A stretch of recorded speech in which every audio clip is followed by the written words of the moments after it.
effect has an uptake of over 80%.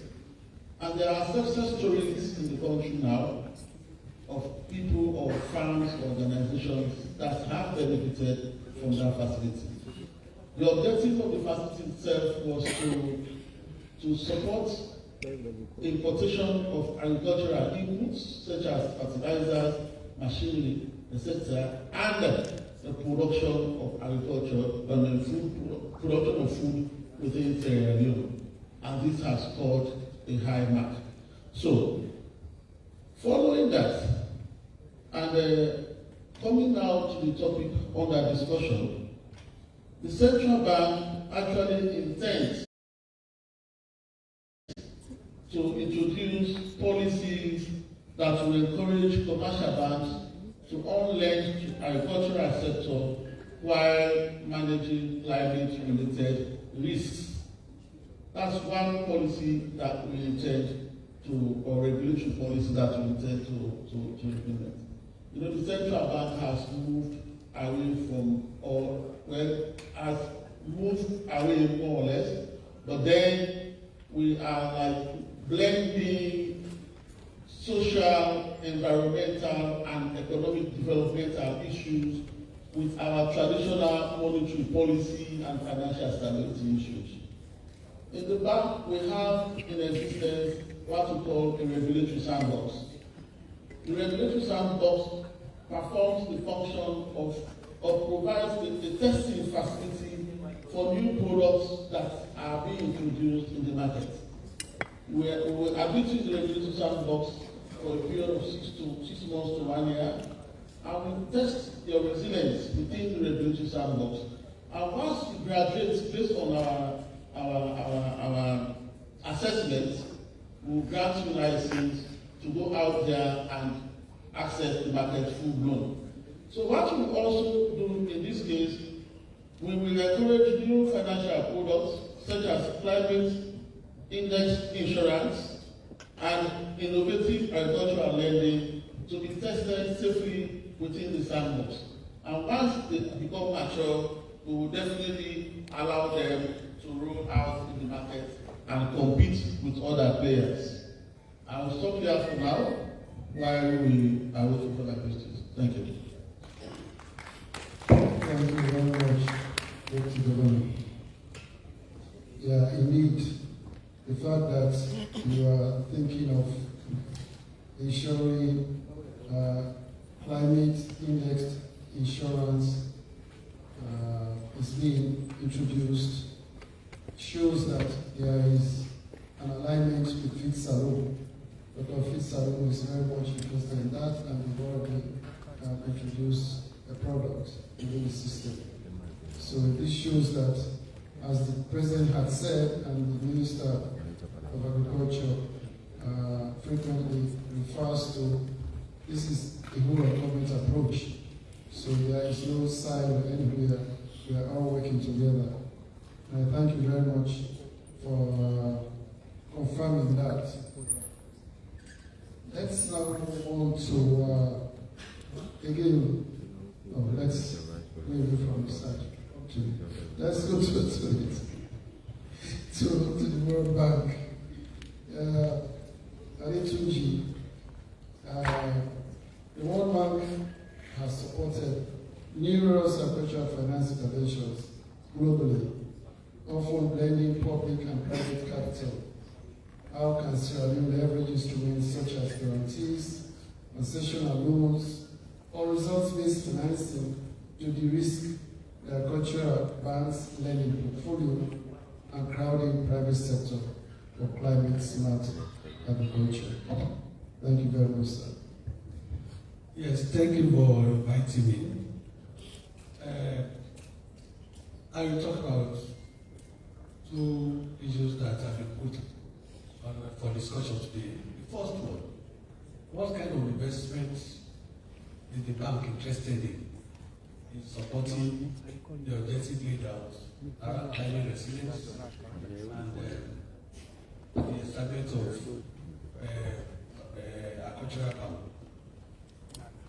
The bank has been in business for years, And that comes with experiences in all of these issues.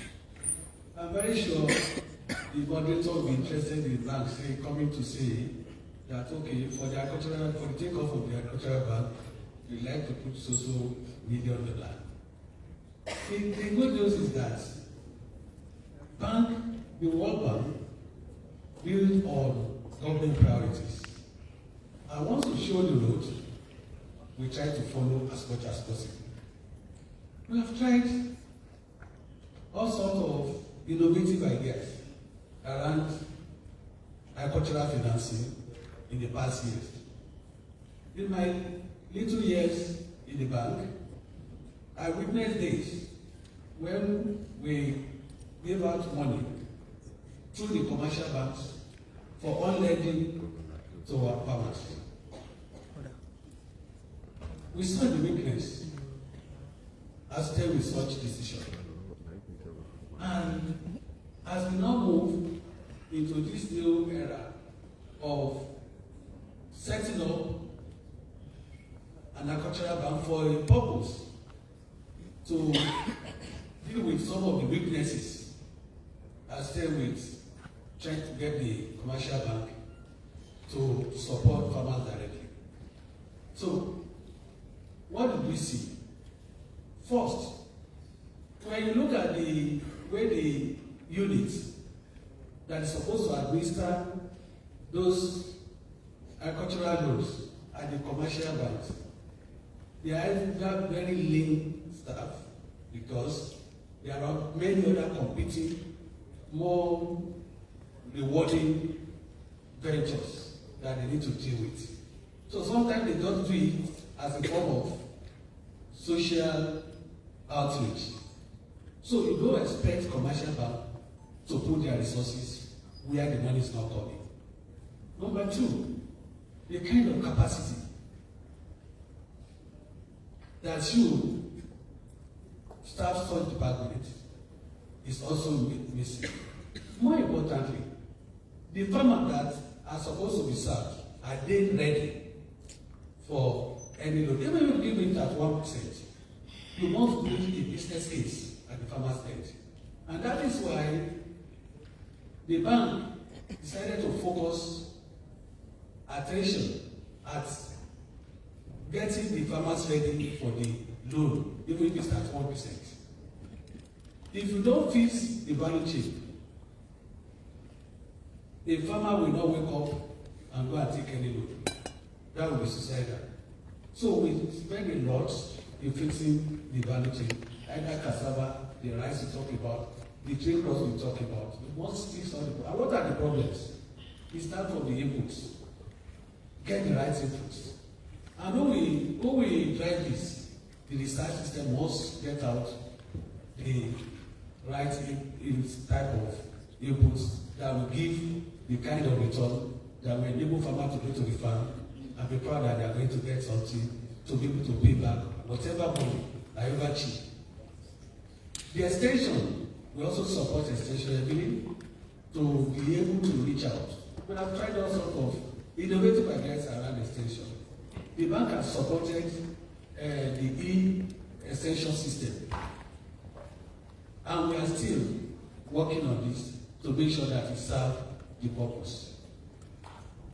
The bank also helps to manage risk associated with all our cultural businesses. I'm happy that AFDB and the IFAD, they are on this panel. In the rural space, you find IFAD doing a great job. I'm happy that Pascaline is here.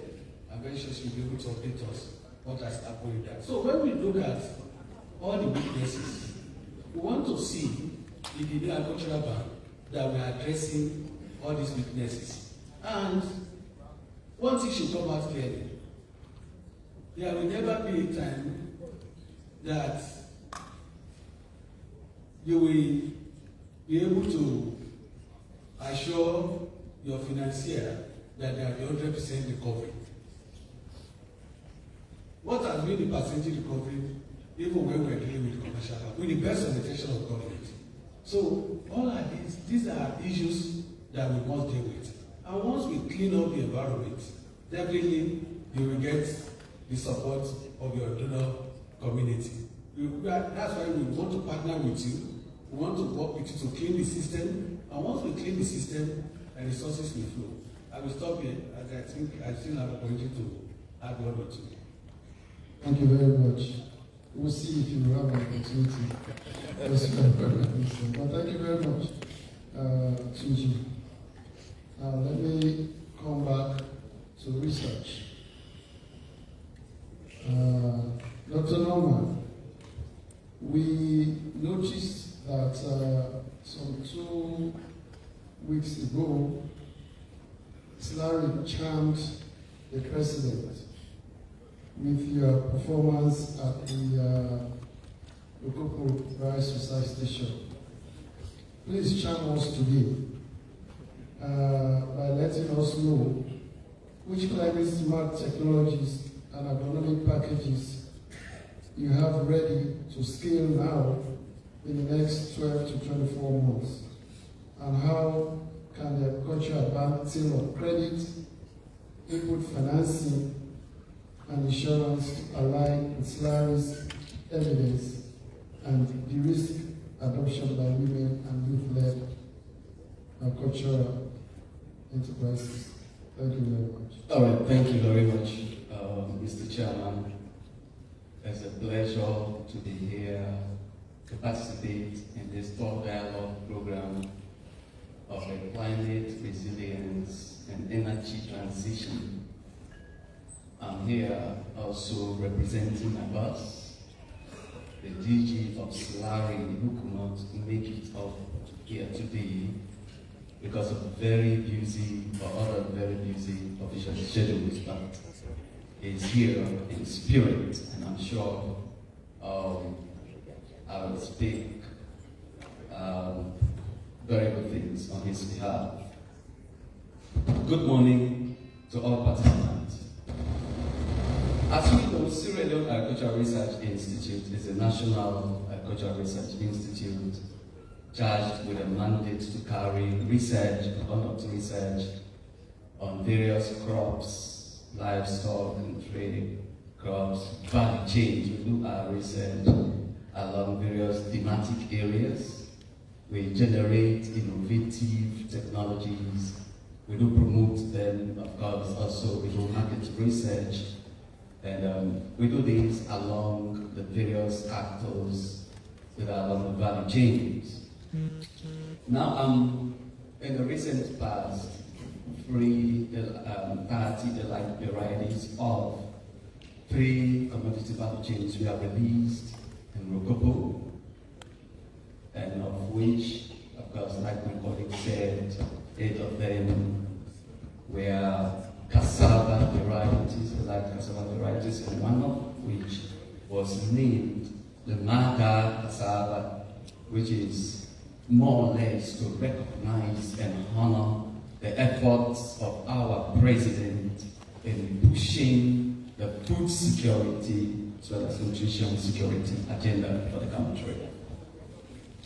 Again, we had elite varieties of rice released, and some of them are tolerant to even multiple stresses, and some of them not only tolerant to iron toxicity, but even also flooding, because as the climate variability has set in, there are some ecologies that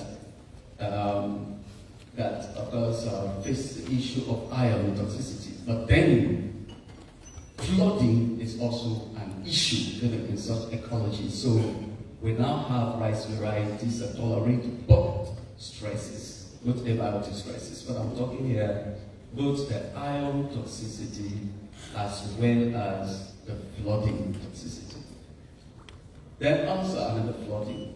We also have rice varieties that are not just grown in the IPS situation, but also in the bully land. So in other words, in one of both ecologies, such varieties can thrive very well. Of the varieties also released, we have cassava varieties that are tolerant to even drought. that they have stay green attribute. And we know that for us in Sierra Leone, we do not just grow cassava for the storage root yield, but also even the leaf yield. So we have cassava varieties that can serve such a purpose, and also even for flour as well as starch yields. So it was a very great moment even for us to have honor to have the president to really officially release these varieties. But aside crop varieties as a technology, we also do develop agronomic packages that accompany even these varieties, so that we can have increased yield as well as productivity. Now, when we look at the agronomic packages, of course, of recent, we had a number of farmers, extension offices and all that. We are trained on good agronomic practices, that we are trained digitalization, digital tools that can aid efficient delivery of such technologies. I think even the farmers we are trained on that, in terms of the rate of the agrochemical. What I'm talking here now is the herbicide or pesticide that they can use to efficiently apply even on crops, and then also the herbicides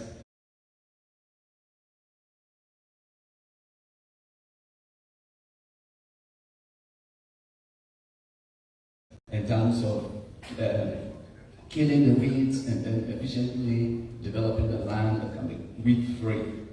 Because it's not just the good quality seed, but also good site selection, preparation of that site, good management practices. They are very, very key, in enhancing those things. Now, also, for those varieties, we have the semi-autotrophic hydroponic system, for instance. I mean, it's a novel technology that enhances the rapid multiplication of even vegetative crops, such as cassava, sweet potato, yams, etc. So for the cassava subsector, for instance, in Jala, the Jala Agricultural Research Center in Jala, they have this technology really established there, and lots of players have been there, they have seen that one. And the starting material often is various indexed materials. And then it has really advanced to really bring things to the farms for their adoption by using even mini sets or microsector stems, in generating these materials for the rapid multiplication and dissemination of even this technology. Now, for the event that took place there in Rokoporo, just I think 3 days, we had another meeting. It was a meeting of training 8 elite farmers that are actually into cassava production. So these ones we are trained on how to rapidly multiply foundation seeds. So they are like the first set of beneficiaries of even the cassava varieties that we have released. Thank you very much. I'll come on board and talk more. Thank you very much. Thank you very much, Dr. Mohammed. Now let's go to a lady, Pascaline.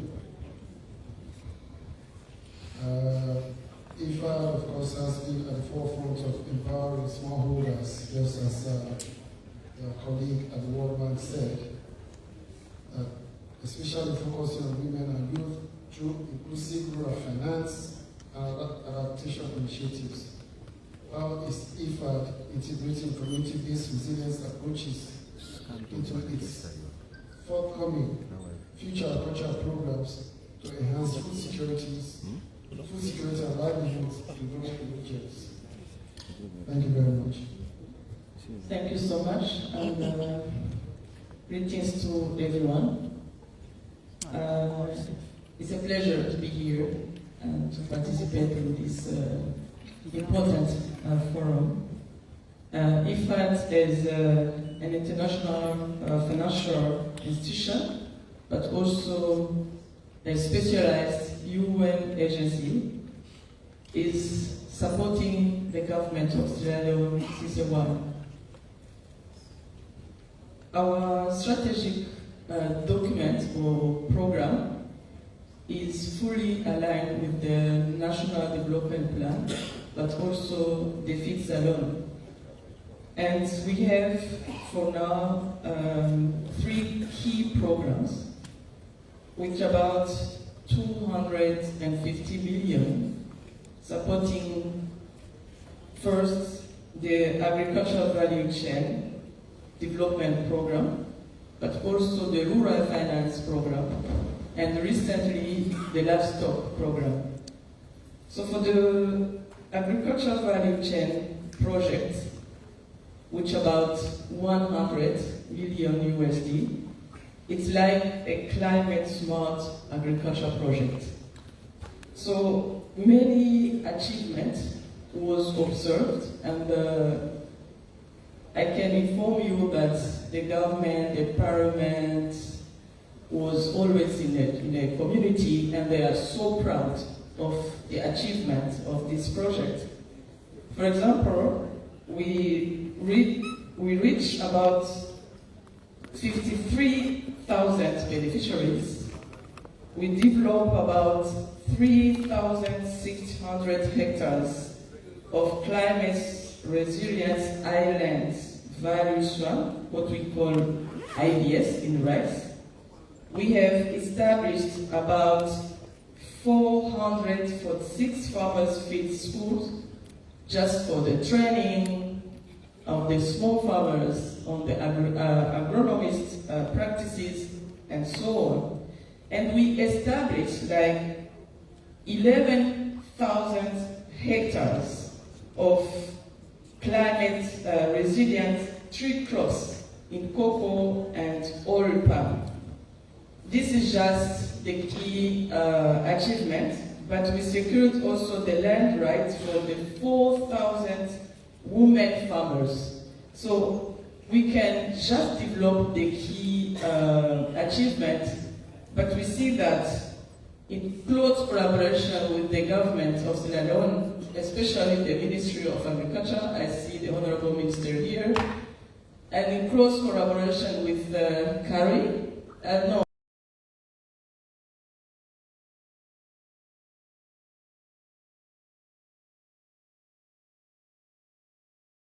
as a national development and climate priority. Today's session will focus on one of the most critical enablers for this transition, innovative finance. We cannot meet clean cooking targets without mobilizing the right mix of public, private, and climate finance. Across Africa, we've seen how well-designed results-based financing, concessional lending, and carbon market mechanisms can attract private sector investments and help local entrepreneurs scale solutions that reach last-mile communities. Sierra Leone can lead by example, leveraging its climate finance and energy innovation hub and its partnerships with the World Bank, the Africa Development Bank, and the OPEC Fund to crowd in more investment for clean fuels and technologies. These kinds of partnerships between governments, development institutions, and innovators are exactly what our next speakers represent, and we'll be hearing from each of them shortly. Together, all of our work embodies the collaborative spirit that this dialogue seeks to amplify and strengthen government, development partners, and the private sector working hand in hand to ensure that no household, school, or community is left behind in Sierra Leone's clean energy future. As we begin this discussion, let us keep one thing in mind. Clean cooking is not just about stoves or fuels. It's about dignity, health, opportunity, and climate justice. By mobilizing innovative finance and aligning our actions, we can help millions of Sierra Leoneans breathe cleaner air, save forests, and build more resilient livelihoods. I look forward to our discussion and to identifying the practical steps that will turn today's commitments into measurable impacts. And with that, I would like to invite our panelists to join me here on the stage. First, Carol Hannon, Head of Development and Deputy Head of Mission from the Irish Embassy. The Irish Embassy has been a steadfast supporter of inclusive climate action through the Ireland's Development Agency. Aminata Ori, Head of the King Cooking Delivery Unit, who is